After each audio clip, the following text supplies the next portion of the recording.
Okay, well now that you've had a chance to go ahead and work with Dreamweaver a little bit and become familiar with the interface, it's time to go ahead and begin our first project website for this series. And again, we went over what the different projects were going to look like and the features they were going to have in the very first video. But if you want, let's go ahead and look at these again. And you can see this is going to be our first project website for a fictitious company called Shears Design. And you can see I've got basically a two-column layout here. One column for the latest news, and then a large central column for the content area. We're going to have several special features in this website, like this fading and sliding banner, as well as these rollover effects on these images here. If I come here to the services panel, you're going to see we've got a second layout, which is actually a full width or one column CSS layout. And we have a featured content slider on this page, and you can see it go from section to section. Inside of some of these sections, we are actually going to place some special features, such as on the dining room tab, we're going to go ahead and have this image gallery. You can see how I can select an image and the full version pops up for me. I've also got previous and next buttons, so I can very easily skip from image to image, as well as a close button in the lower right hand corner to return back to my main window. If we come here into another page, you can see here I'm actually doing a hybrid layout. At the top we've got a single column, but then in here towards the middle we've actually got a three-column layout. And then we switch back to the single column layout. So we're going to learn how to do not only the two-column layout and the full width layout, we'll learn how to do these hybrid layouts here.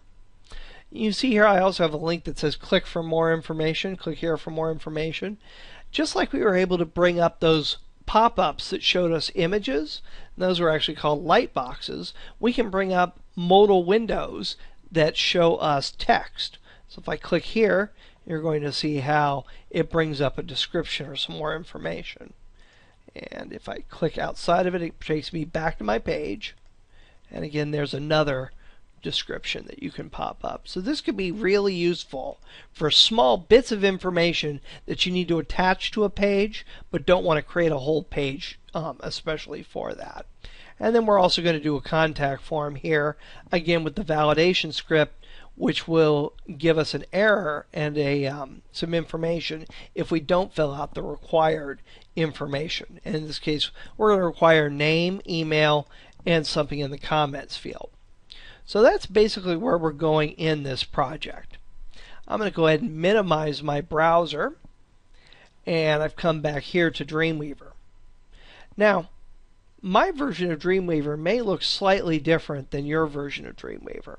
And the reason for that is I've collapsed all of my panels to make them as small as possible. For example, the panels over here to the right, you're going to see they just have little button tabs here. If I click this double arrow in the upper right hand corner, you'll see that right there, that's going to expand those right hand panels out to their full width, so I can now see everything that's inside of them. If I click that again, you'll see they collapse and they're now taking up less space. And I like it like this because it gives me more room in my central content area to see the page code that I'm actually working on. But you can go back and forth just simply by clicking that double arrow there. And again, I called these the right-hand panels. These could be over to the left. If they are, there's absolutely no difference. It's just whether they're parked to the left or parked to the right. In my case, I have them parked to the right. You also have the Properties panel here in the lower left-hand corner. If I double-click on that tab, which is all I can see, you can see that jumps up for me. And since there's no page open, I actually don't see anything in here. But I can double click and collapse it again, and you'll see how that works. And what I do is I leave my panels sort of minimized or collapsed, so I have the maximum available space in this large area right here for the page or the code that I'm currently working on. Now, if you've downloaded the exercise files for this series, the next thing that we need to go ahead and do is add those exercise files, add that framework to Dreamweaver so that we can use it. So, in order to add the framework to Dreamweaver, here's what you're going to do. You're going to go to the Site menu here and click New Site. And what we're going to do is we're just going to include the framework as a site in Dreamweaver so we can very quickly navigate between the resources that it contains and the site that we're actually building. For the site name, you're going to go ahead and type Timothy CSS Framework or Timothy Framework.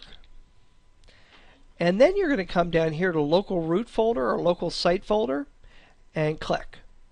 You now have to navigate to wherever it is you saved that framework folder when you downloaded it from my site. In my case, I placed it on the desktop. So I'm going to go ahead and click on Desktop, and there it is. I double click on it, and it should now say Select Timothy CSS Framework up here at the top.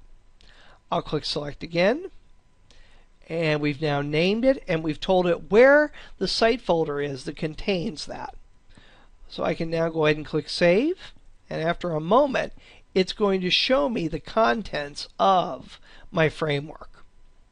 And again, I can click this little arrow right here to collapse that if I want. Whenever you see a double little arrow in the upper right-hand corner, that's always going to collapse a window. So we've gone ahead and we've added the framework, so we now have the materials. The next thing we need to do is actually go ahead and begin building the site. And step one in building your site is going to be to actually create a local site folder for your website. And again, you can save this wherever you want on your computer. I'm going to save it on my desktop so it's easy to get to. So I'm going to come into the Site menu and select New Site. And I'm just going to go ahead and call this Shears Design and Video Project. And I just put Video Project on the end of this because I already actually have created this website, and we're going to be able to switch back and forth between it. So I need some way of differentiating it. And then we're going to go ahead and choose the local root folder or the local site folder for this project. So I'm going to go ahead and click the little yellow folder icon right there, and it's going to bring me into an Open or Create New Folder dialog box. Now I'm actually on my desktop. You can go wherever you want on your computer. I'm going to go ahead and click the Create New Folder button here, and I'm going to go ahead and call this Shears Design. And then I'm going to double click on it to go inside of it. And again, it should say Select Shears Design, and then I'll click the Select button in the lower left-hand corner. When I'm finished, I'm going to go ahead and click Save. So you've now created an empty site that we can build the Shears Design website in, and you've also added the framework so we have access to the various materials that are in there where we're building the site. And again, you don't need the framework in order to complete the videos. It will speed things up though, because you won't have to retype all of the code. And it's also an excellent resource for after the videos because you can actually build websites with that framework, any website that you want. In addition, it also contains templates for all the projects on my site. You can switch back and forth between sites inside of Dreamweaver by using this drop-down arrow here in the Files panel. If I click that drop-down arrow, you can see I've actually got the full project that I've finished right here. You'll see all the files there. There is the empty project right there. You'll see there's nothing in there. And then finally, there's the framework folder that contains all of the resources that you're going to use to build this site. And again, the sample project files will be in here as well in the sample projects folder. So I'm going to go ahead now and come back into Shears Design. And that's the one we're working on that's empty. So we've now gone ahead and set up this site. We've added the framework to Dreamweaver so we can get access to it. The next thing we need to do is actually begin to build out the structure for our website. Now, websites are created from hundreds, if not thousands, of different files. So it's very important that you go ahead and create some folders to organize your website. And you would do this exactly like you would organizing files, let's say in your My Documents folder. You just want to categorize folders so you can put particular types of things in there. To create a folder in your site, all you have to do is right-click on the folder that you want to create it inside of. So in my case, I'm going to right-click on the Site folder right up here and select New Folder. And one folder that every website, no matter how small it is going to need is going to be an Images folder. So I'm going to go ahead and type Images and hit Enter. You're also probably going to need, and you will for this exercise, a JavaScript folder and a CSS folder. So again, I'm going to right-click up here at the top and do New Folder and do CSS. That's where our style sheets will go. Right-click again up here and do New Folder and do JS. That's where our JavaScript is going to go. And again, you can create as many folders as you want here. The goal is to make sure that everything is organized so you can find things later on. You can even create folders inside of folders, which is frequently what you're going to do in the Images folder. For example, I may have a set of images specific to the banner for this site. So I can right-click on Images and do New Folder and type Banner. If I had images that were specific to the navigation of the site, like buttons or something like that, I'd right-click on Image, New Folder, and type in Nav. If I'm using icons, I might right-click New Folder and do Icons. So it isn't that you have to create the same folders all the time, but that you need to create some sort of meaningful organization system for the material in your website. What I usually do is use the exact same set of folders, so I'm always aware of where I put things. I've got a consistent organization system from point to point. And I'm going to go ahead and delete these folders that I've actually created. I'm going to right-click on Images here, do Edit and Delete, and yes, and I'll delete these other two folders right here as well. So now I'm back to just the plain, empty website folder. Now, if we click this drop-down arrow here and select the framework, a couple of things that you're going to notice. One is Site Start CSS based, and the other is Site Start table based. And what this does is it gives you a starting folder structure and some basic files whenever you're starting out a website. There are two different ways to create website layouts. One is called table-based layouts, and the other are called CSS-based layouts. Table-based layouts have a lot of drawbacks to them, and while they may be simpler to learn at first, you're quickly going to run into a lot of roadblocks that you can't overcome with a table-based layout. So in this case, we're doing a CSS-based layout.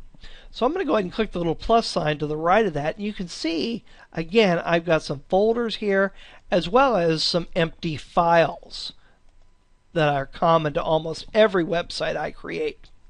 And what you're going to do is you're going to click this topmost folder, hold down the Shift key on your keyboard with your left hand, and click the bottom folder to highlight all that. You're then going to go ahead and right-click anywhere on those highlighted folders, do Edit and Copy.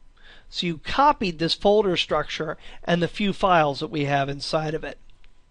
I now want to go ahead and skip back into my Shears Design folder here, and I'm going to right-click on the top, do Edit and Paste. And you're going to see it pasted in all those folders, as well as a few sample files that I'm going to begin to use to create the website. And again, there's a CSS file folder with a couple of style sheets inside of it, an Images folder that I've subdivided more. So I now have a folder for icons, for navigation, for PNG files, for raw images. And I also have a JavaScript folder here that has jQuery in it, which we're going to use quite a bit in this series, as well as a personal JavaScript file right here. Finally, we have a PHP folder, and the only thing that I've placed in there is going to be our form mailer. We need some sort of a script that will actually turn a form into an email and mail that to us. And this is that script that makes that possible. And I'm going to go ahead and collapse all these. And finally, I've got a couple of HTML files here to begin work on.